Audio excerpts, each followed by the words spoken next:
Hey folks, so I'm here in Manhattan, and the country is reacting to that horrendous shooting that just happened in Las Vegas. I mean, I'm sure the hearts of everyone here in the USA are with the family members of the people who were killed, with the people who were injured.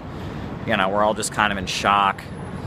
And whenever this happens, we always find ourselves asking the question, why? Why does this happen? And a certain crowd of people say, well, the reason is that firearms are so accessible in the USA. And I mean, there's something to be said for that. We do have pretty liberal gun laws, but it's interesting if you look into the details. For example, in Canada, gun ownership is quite widespread. People have guns, and you don't see these kind of mass shootings happening. Now, to be fair, their population isn't as big as ours. And also, in Latin America, you do have a lot of gun violence. You do have, like, drug cartels shooting at each other, but you don't have this kind of unique American thing of people, going out and committing a mass slaughter. You don't have people having psychotic episodes, taking their guns and shooting people. People in Latin America have guns. There is gun violence, but it's not the same type. It's like kind of a unique type of insanity that we're seeing here in the USA, where it's like a person wants to be important, they want to be remembered, they want to be famous, they hate the world, so they just go out and commit some kind of horrendous atrocity. Now, often they point to young men as being the perpetrators of this act, but this guy, it seems he was 64 years old, and he had 10 rifles, and he was up in his hotel room just shooting down all these people that were just trying to listen to some country music. Just a horrendous incident. So, I mean, what's going on here? I'm not the kind of person who can tell you everything. I'm not going to sit here and try to give you a complete ideological explanation and blame it on people I don't like and not blame it on people I do like. That's not what the world needs to hear right now. But there are a couple things that come to my mind as I think about this as I'm walking through the streets of Manhattan here. Number one, while you could call this mass shooting stuff, you could call this kind of the American form of insanity. This is kind of something, I mean, it has happened in other countries, but it's very much something we think of, with Columbine, with the Pulse nightclub, with just so many instances like this. It's something that's very associated with American culture. And, and there's another kind of murder and another kind of violent insanity that we associate with another culture. Now, we all know about serial killers. That's a thing we hear about now. These guys who murder women, it's like sexualized murder, something like that. Well, the first big case of that was documented was in 1888 in Britain, and it was Jack the Ripper, the infamous serial killer Jack the Ripper. And Jack the Ripper kind of introduced the world to serial killers and, the kind of people that do that kind of thing. And what was interesting is if you look at British society at that time, it was changing. Britain was colonizing the world, and in a lot of ways the psychology of the culture very much changed. Britain, its textile industry was growing, they desperately needed new markets, and the psychology of the British people was changing, and from that we got the world's first serial killer, and we got a lot of the horrendous things that the British Empire was doing around the world at that time. I mean, you can read about, the atrocities they were committing in Africa, Asia, Latin America, the Caribbean, India, places like that. And that people made a link between the rise of the serial killer and the rise of British imperialism, the not British colonialism, but British imperialism, the system by which British bankers and British industries were dominating the world market and beating down their opponents.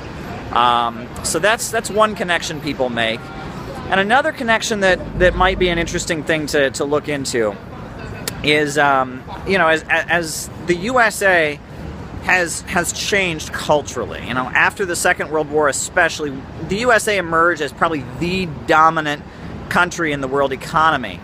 And U.S. culture is very much affected by that. And, when people talk about the violence and the killing, there's one aspect of these killers. They talk about the psychology. These are people that have just kind of hatred in their hearts, kind of a desire to harm other people. These are people who've harmed tortured little animals and done horrendous things like that all throughout their lives, and that these are people that have just kind of contempt and hatred for their fellow human beings.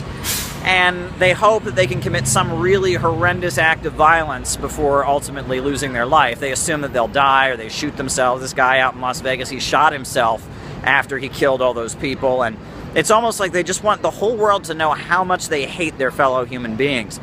And that really kind of speaks to the alienation, I think, that we see in U.S. society. You know, Americans, you know, people don't know who their neighbors are. People don't talk to each other. People don't seem to have concern for each other. You know, there's so much of this literature out there that promotes, you know, this kind of free market individualism where it's you against the world, you know.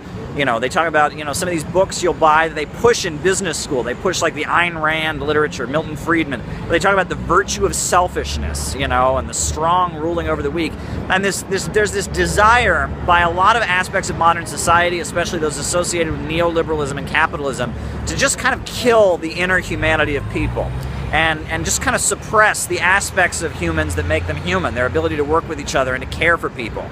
You know, this Western ideology that we have, the dominant ideology in the world right now is what you could call liberalism. It's this idea that the individual takes precedent above all else, and individualism is the greatest good. You know, and you have liberal leftists who emphasize social liberalism, right? The freedom for you to have your own values and not have it imposed on you, and live whatever kind of lifestyle you want, do drugs, whatever. And then you have the right-wing liberalism, which is the belief that capitalism, right? That you could be able to make money, you know, who cares about other people? The government shouldn't be able to tell you how to run your business. It shouldn't be taxing you, you know, and this idea that human beings should be functioning in isolation from each other and not as a group, but rather as individuals. And it's the individual against the mob. It's the individual above all else. That's the ideology ruling the Western world.